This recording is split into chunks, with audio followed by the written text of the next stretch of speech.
For middleweight champion Keith Holmes. Keith, here at the Mayweather Boxing Club, Las Vegas. What brings you to town, man? I'm here working with Jean Pascal for his fight with Butte. Okay. Just moving around right now. That's it. How did you and Jean Pascal get linked up? Well, I worked with him with Chad Dawson for the first fight. Okay. Chad Dawson. So, you know, just giving him some good work, keeping me sharp also. But now, also in that camp, there's like Roy Jones, I believe. What's that camp like? How are you guys feeling?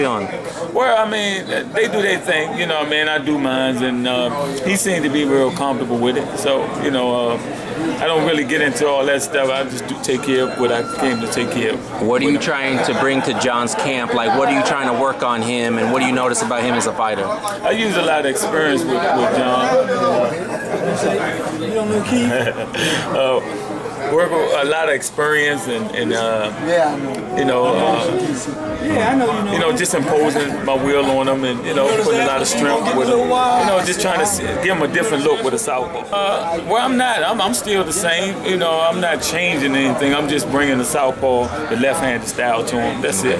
You know, I'm being where I'm not trying to be Butte or nobody. I'm being me. You know, so.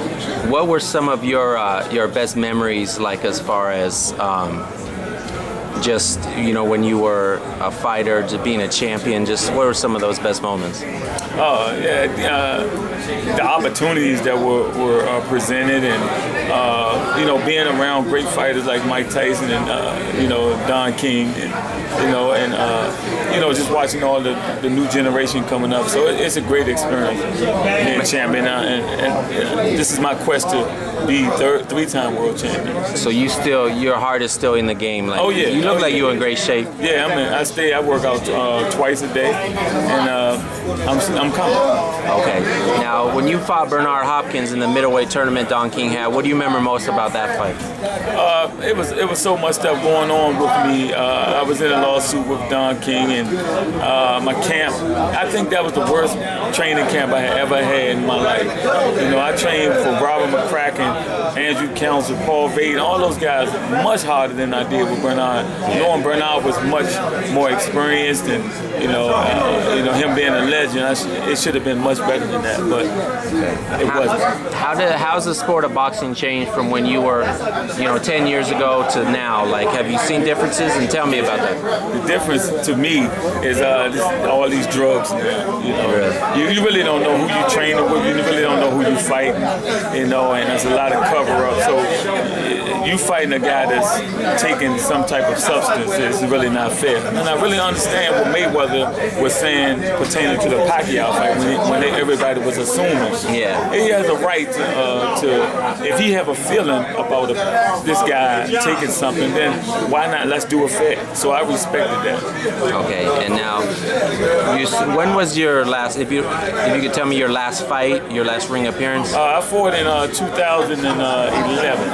Okay. And you still feel like unfinished business, maybe? Like you still have something to prove? Is that how you feel? Yeah, I just feel like the world hasn't really seen Keith Holmes. I became really inactive being with Don King a lot, because he was having me fight every 14 months. You know, so I was off a lot, and they took away. Like 1 year before I signed with Don King, I had fought like 7 times in 1 year. So I was really, really sharp at that time. But now, you know, I'm looking to replenish back in the boxing world. A lot of people have a lot of bad things maybe to say about Don King, like he didn't treat his fighters well. What was your opinion on how he was? Well, he's a businessman. My opinion is he's a businessman, and he'll negotiate to do the best as he can to keep more money than he should keep. But if you don't know how to deal with him, then that's your fault. Okay. You know, he's a businessman. In boxing, do you feel you made the kind of money you deserved as a prize fighter, or? Nah, not really, but that was my fault, and that's why, you know, I feel like the people really haven't really seen Keith Holmes. Okay, yeah. Keith. Well, we appreciate that. We'll be looking out for your return, all right? All right, thanks a lot. No problem.